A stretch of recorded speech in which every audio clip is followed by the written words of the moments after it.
nosso Senhor Jesus Cristo. Mais um culto, mais um momento de comunhão, mais um momento de relacionamento. Vocês receberão ainda hoje um recado a respeito da ceia.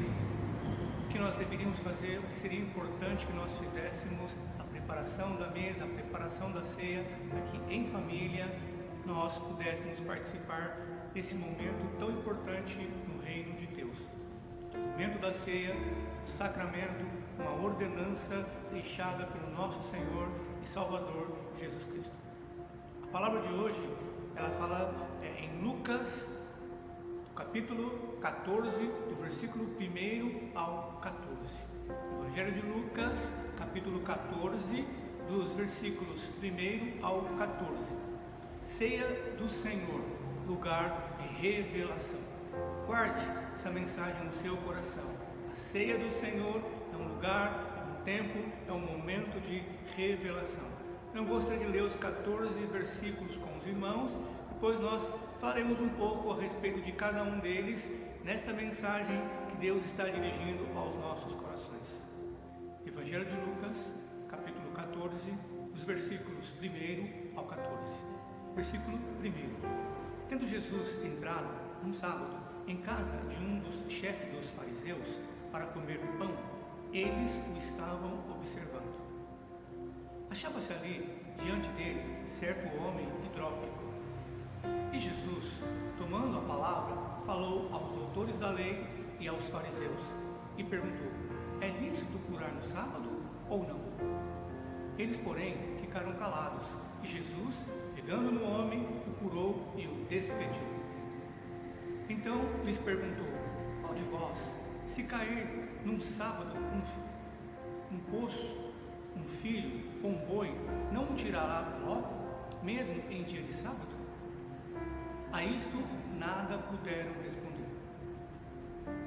Ao notar como os convidados escolhiam os primeiros lugares, propôs-lhes esta parábola: quando por alguém fores convidado às bodas, não te reclines no primeiro lugar.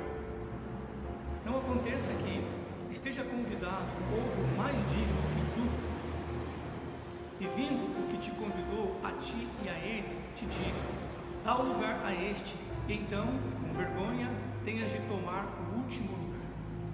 Mas, quando fores convidado, vai, reclina-te no último lugar, para que, quando vier o que te convidou, te diga: amigo, sobe mais para cima, então terás honra diante de todos os que estiverem contigo à mesa. Porque todo que a si mesmo se exaltar será humilhado, e aquele que a si mesmo se humilhar será exaltado. Disse também ao que o havia convidado: quando deres um jantar ou uma ceia, não convide teus amigos, nem teus irmãos, nem teus parentes, nem os vizinhos ricos, para que não suceda que também eles te tornem a convidar, e te seja isso retribuído. Mas, quando deres um banquete, convida os pobres, os aleijados, os mancos e os cegos. E serás bem-aventurado, porque eles não têm com que te retribuir, pois retribuído te será na ressurreição dos justos. Ceia do Senhor, lugar de revelação. Gostaria de compartilhar com os irmãos, com as irmãs, com toda a igreja, esses versículos, esse tema, Ceia do Senhor, lugar de revelação, onde nós vemos uma abordagem de 3 assuntos importantes e relevantes, mas aparentemente distintos, o que na verdade não são.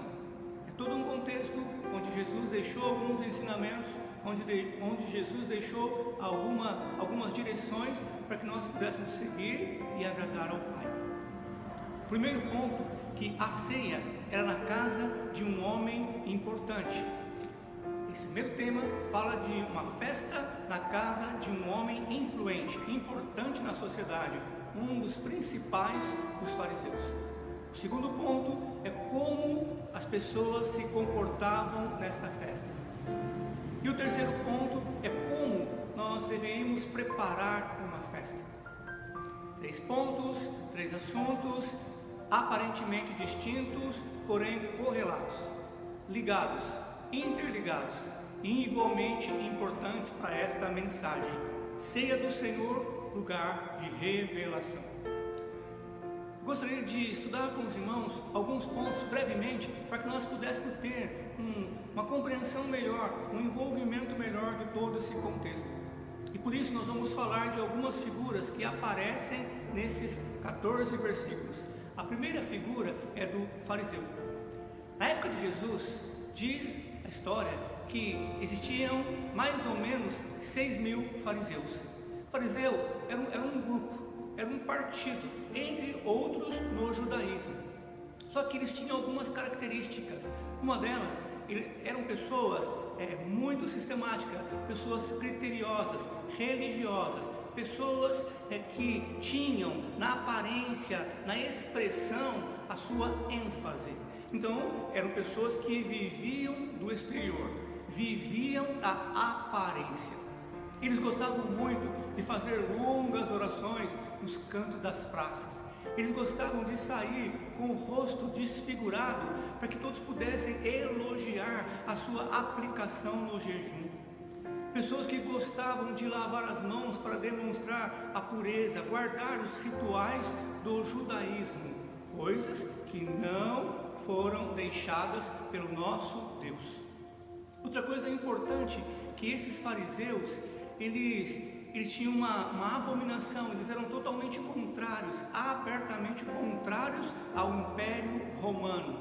E eles tinham um coração voltado para um governo teocêntrico. Eles acreditavam que Deus deveria governar a sua nação. E também eles tinham um ódio de Jesus. Essas são as características principais e básicas dos fariseus. Depois nós temos a figura do doutor da lei. Quem eram os doutores da lei?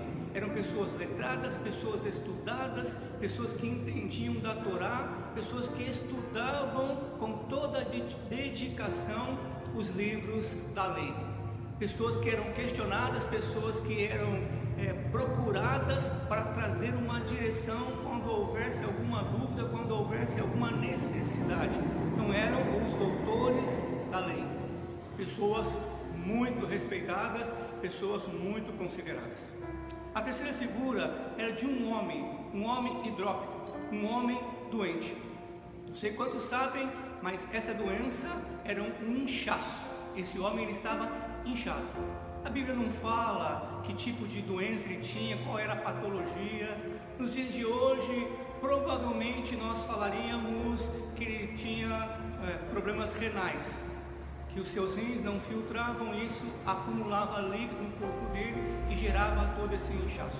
Isso é uma das coisas básicas. A Bíblia ela não fala qual o tipo da patologia, mas esse era um homem que estava inchado, doente. Um homem doente, normalmente, ele seria desprezado. Na cultura dos judeus, ele tinha como sinal de maldição ou de pecado.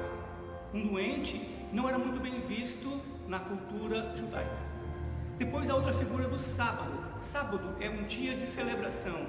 Sábado é um dia de festa. É um dia de reunião solene. O sábado perpetuamente deveria ser guardado pelos judeus. Um tempo, um dia consagrado ao Senhor. Depois nós temos a figura do pão. Pão que é ceia, pão que é alimento, pão que é sinal de consideração e aliança entre os participantes. Todas as vezes que vocês olharem ou lerem na Bíblia e puderem observar a figura de uma mesa, a figura de uma ceia, a figura de um pão, saibam que todas as pessoas que estão ali reunidas são pessoas que estão aliançadas, são pessoas que estão reunidas, são pessoas que têm uma grande consideração entre elas. Essa é a figura da ceia, do pão, esta é a figura da mesa. Depois nós temos também a figura da mesa, lugar de celebração. E a posição indica o grau de importância da pessoa que está à mesa. Passagem bíblica que fala: prepara-me uma mesa perante os meus inimigos. Então mesa é lugar de celebração. Mesa é o lugar de alegria, de regozijo, de contentamento. também um lugar de aliança.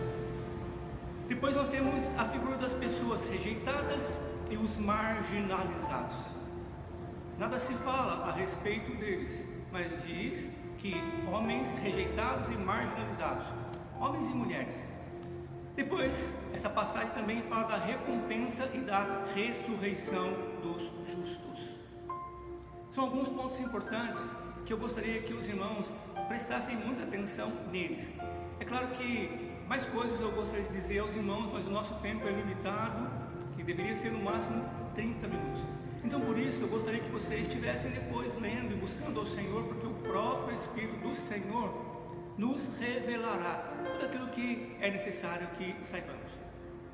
Concluindo, nós podemos dizer que os fariseus, eles odiavam a Jesus. E em um dia de festa, de celebração, num sábado, na casa de uma pessoa importante, de um homem influente, estava Jesus, que provavelmente tenha sido convidado. E a minha primeira pergunta é: como é possível isso? Que clima estaria existindo entre eles? Jesus, sabedor de que eram inimigos, pessoas que estavam analisando-o, pessoas que estavam verificando o seu comportamento, as suas palavras, um possível deslize. E do outro lado, as pessoas inimigas, mas que olhavam para Jesus, alguém que eles odiavam, alguém que eles viam como um charlatão, como um mentiroso. Toda vez que se analisa alguma coisa, segue-se um juízo, uma opinião. Guardem bem isso, irmãos. Todas as vezes que nós analisamos ou que alguém analisa alguém ou alguma coisa, segue-se um juízo, segue-se uma opinião. Lembre-se que os fariseus eram pessoas voltadas para a aparência, para detalhes, para gestos, para comportamentos. Eu queria bem rapidamente dizer para os irmãos uma experiência que eu tive há muitos anos atrás, quando a minha filha mais nova, Ana Paula, tinha 4 ou 5 anos de idade. Nós estávamos passeando em Guará, compras, pagamento de contas, aquilo que normalmente as pessoas fazem aos finais de semana, aos sábados. E Margarete e a Ruth, em algum outro lugar, eu e a Ana Paula, de mãos dadas, caminhando pela praça principal, muita gente, e eu me distraí. Quando eu percebi, eu vi uma senhora, uma mulher, que estava de mãos dadas com uma outra criança, xingando, gritando com a Ana Paula. E demorou para que eu pudesse entender tudo o que estava acontecendo. Até que a minha HD pudesse processar tudo isso, eu percebi que esta mulher estava chamando a atenção da Ana Paula, porque a Ana Paula possivelmente estava focada no filhinho dela, de olhos arregalados, porque ele era autista, porque ele tinha a característica bem forte de autismo. Isso chamou a atenção dela. E a mulher começou a repreender, a xingar e a gritar com a Ana Paula. Quando eu compreendi toda a situação, eu parei e falei para ela: minha senhora, ela é apenas uma criança. Minha senhora, se houver algo a ser dito, fala para mim, que sou o pai dela. A mulher foi embora e nós seguimos o nosso caminho. Irmãos, irmãs, algo que nos chama a atenção, algo que salta aos nossos olhos, é quase que impossível passar desapercebido. E observem que este homem, ele estava numa posição na mesa que era impossível que Jesus não ficasse olhando para ele a todo instante. Diante do Senhor, diz o texto.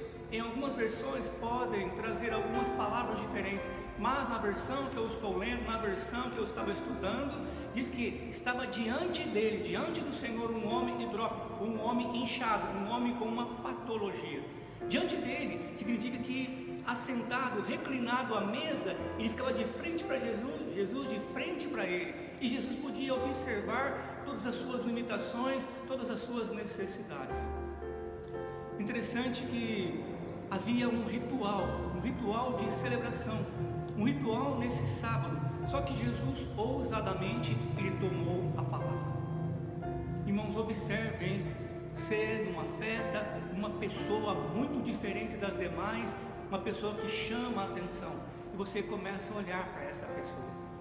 No exemplo que eu dei da minha filha, ela conseguia observar todos os traços de uma criança autista, ainda que aos 5 anos ela não pudesse compreender perfeitamente essas coisas, mas ela percebia que alguma coisa havia de diferente naquela criança das demais crianças que ela conhecia, inclusive ela mesma.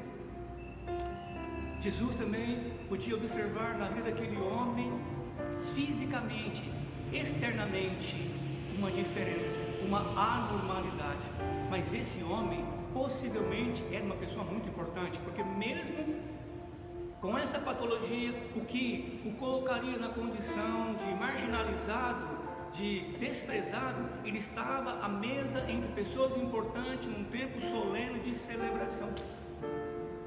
Só que todas as pessoas que podiam olhar para esse homem viam apenas o exterior, viam apenas o que era realmente visível, mas Jesus podia olhar algo mais profundo. Jesus podia olhar dentro do coração, da alma, no espírito desse homem. Jesus podia ver enfermidades visíveis e invisíveis.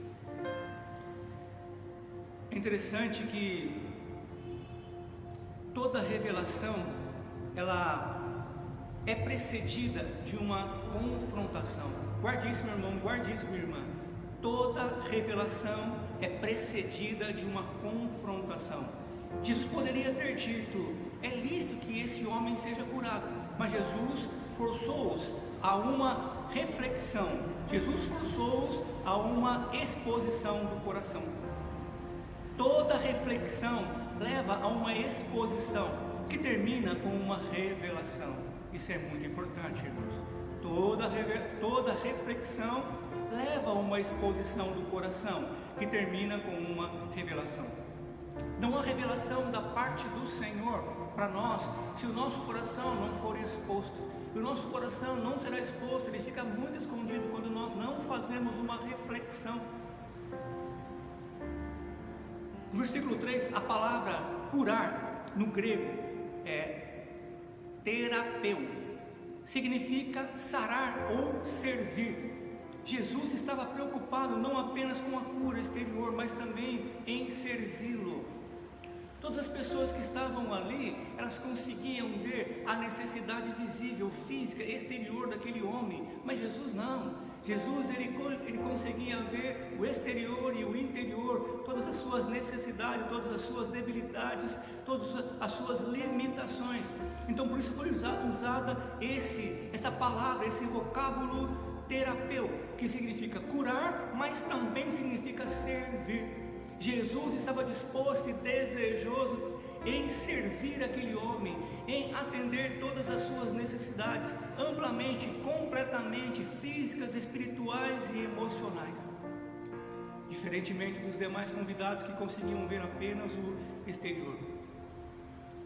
Aquele doente, ele possuía sim necessidades visíveis e invisíveis. Às vezes, nós nos preocupamos apenas com a aparência, com o exterior. E na ceia, somos levados a refletirmos sobre o interior, aquilo que o homem algum não pode ver. Ceia do Senhor, lugar, momento de revelação. E na ceia do Senhor, meu irmão, minha irmã, nós somos levados a refletir, a pensar naquilo que os homens não podem ver, no interior, no invisível. Às vezes, os homens se preocupam apenas com a aparência. No versículo 4, Jesus, ele cura e despede.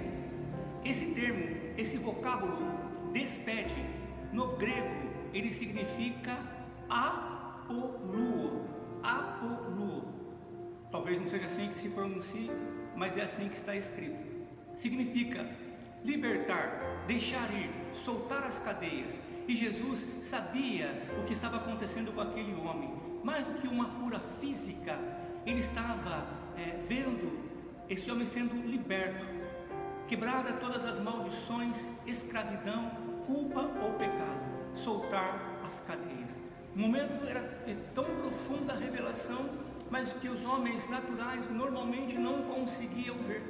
Quando Jesus toca naquele homem, quando Jesus o pega, quando Jesus o cura e ele o despede, ele está dizendo assim: olha, todos os seus pecados foram perdoados, toda a sua culpa foi desfeita, todas as suas limitações foram cessadas, sanadas, extinguidas.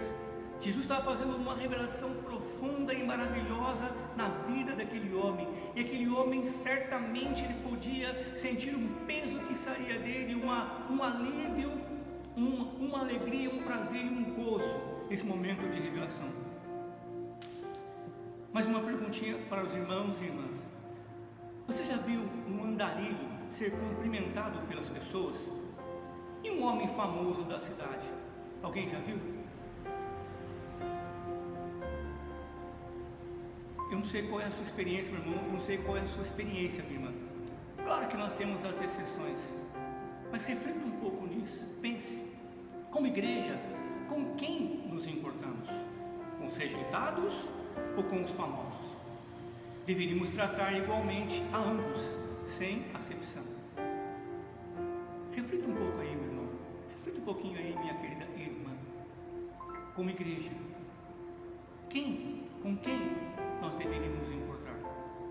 Com os andarilhos, com os rejeitados e marginalizados, ou com as pessoas importantes da sociedade? Na ceia sempre há revelação, humilhação e exaltação. Nós escolhemos o fruto que vamos colher.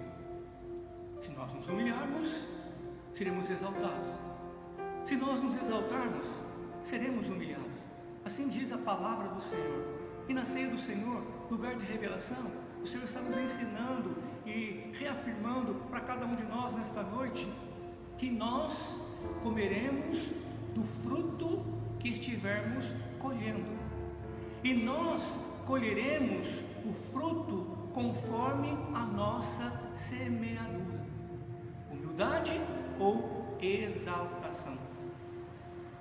Na ceia se aproxima de Jesus aquele ou aquela pessoa de coração humilde, que deixa os primeiros lugares para o próximo. Meu irmão amado, minha irmã querida, como é importante nós percebermos esse detalhe. Nós desejamos tanto andar com o Senhor, nós oramos, falamos, cantamos e anunciamos a importância de estarmos nos caminhos do Senhor. Mas aquele homem estava diante do Senhor, estava próximo do Senhor Jesus. Aquele homem doente estava no campo de visão de Jesus. E eu pergunto, você e eu, estamos no campo de visão do Senhor? Estamos diante do Senhor?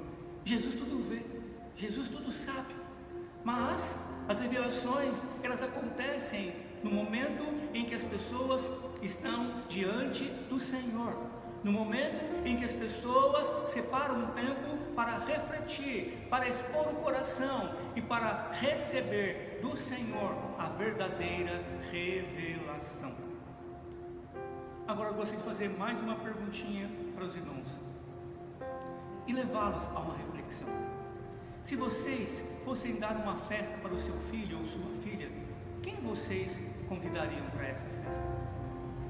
Quais pessoas estariam relacionadas para receberem o convite? Jesus viu que naquela festa só havia pessoas importantes que poderiam retribuir o que estavam recebendo.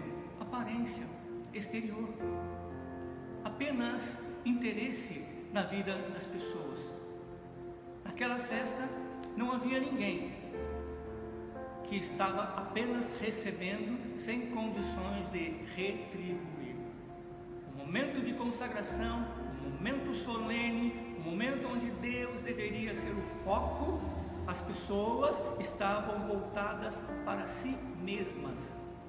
Brigas, disputas, desejo no coração das pessoas de estarem nos primeiros lugares, mais próximos do anfitrião, mais próximos do dono da festa, em lugares especiais, apenas interesse e status social.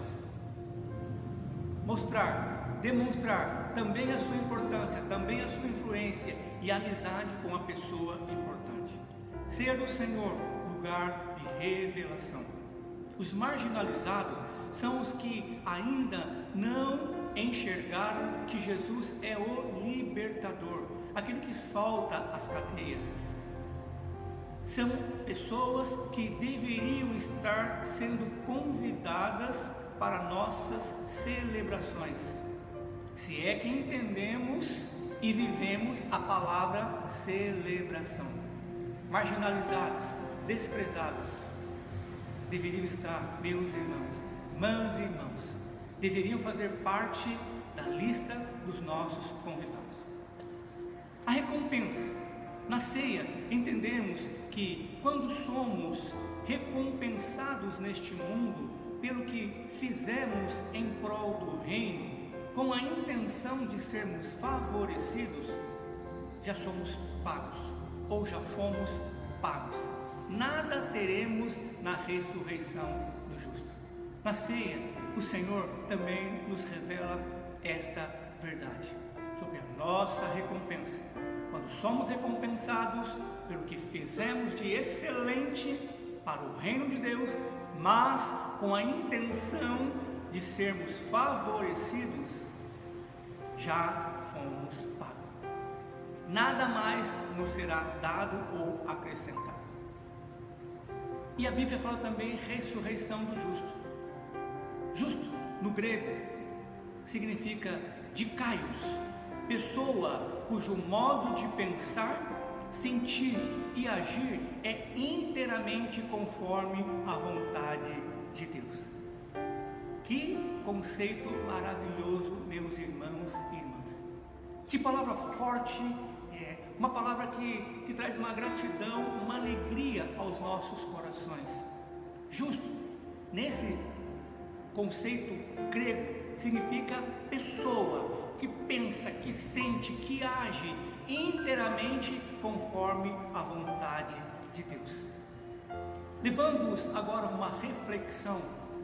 Certamente essas coisas não estavam acontecendo naquele sábado de celebração, de festa entre os judeus, pessoas importantes, pessoas que tinham uma influência na sociedade. Eles estavam avaliando Jesus, alguém que eles odiavam, alguém que eles desprezavam. Mesmo assim, ele foi convidado para aquela festa, para aquele momento de celebração, e ele fez algo que eles jamais aceitariam. Jesus curou um homem no dia de sábado. Para os fariseus, aqueles doutores da lei, isso jamais poderia acontecer. Eles olhavam para a lei de uma forma morta, de uma forma fria, de uma forma acusatória. Mas Jesus sabia que eles eram pessoas que viviam de aparência, porque quando Jesus os levou a refletir, se num sábado cair num poço, num buraco, um boi, um jumento, vocês deixariam morrer? Ou vocês imediatamente iriam tirá-lo desse buraco? Jesus estava dizendo para eles que eles viviam uma aparência que era inútil, que não os aproximava do Deus único e verdadeiro Criador dos céus e da terra. Eles separavam os sábados, eles preparavam a celebração, eles tinham todo um ritual, toda uma aparência de santidade e de verdade, mas na verdade estavam bem longe do Senhor. Querido irmão, querida irmã, amada igreja, momento de reflexão, momento de analisarmos, momento de confirmarmos que nós temos uma aliança com o Senhor, momento de nós testificarmos que nós nos alimentamos do Senhor, quando nós refletimos e quando nós descansamos na presença do Senhor. Eu os convido agora a fechar os seus olhos, reclinar a sua cabeça, para que nós pudéssemos orar um momento, um tempinho, e logo após cada um fosse à sua mesa, posta, preparada para participarmos da ceia do Senhor. Tudo aquilo que Deus revelou para você nesta noite, tudo aquilo que Deus revelou para você, meu irmão, para você, minha amada irmã, eu gostaria que ficasse para sempre no seu coração. Deus Todo-Poderoso, graças te damos nesta noite, bendizemos o Deus Criador por essa oportunidade de ouvirmos a Tua Palavra, de louvarmos e adorarmos o Senhor, e ainda que distantes, reunidos numa só fé, num só propósito, numa só intenção, e participarmos da ceia do Senhor, que em cada lar, que em cada casa possam se levantar os sacerdotes, irmãos e irmãs, estarem orando, estarem meditando, refletindo e buscando colocar em exposição os seus corações, para que houvesse uma mudança, para que houvesse uma revelação, e essa revelação pudesse corrigir, aperfeiçoar, fazer crescer cada um de nós na Tua presença. Senhor, o que nós desejamos é andarmos contigo. Que o Senhor, o Deus Todo-Poderoso, Criador dos céus e da terra, possa abençoar cada um de vocês, irmãos e irmãs, crianças, jovens e velhos, toda a igreja seja guardada agora do poder das trevas, em nome de Jesus. Eu quero repreender a ação maligna, a ação do mal, a ação da enfermidade, a ação do vírus, a ação da morte contra a vida da igreja e contra a vida dos irmãos. 1000 cairão ao meu lado, 10.000 à minha direita, eu não serei abalado, diz a palavra do Senhor.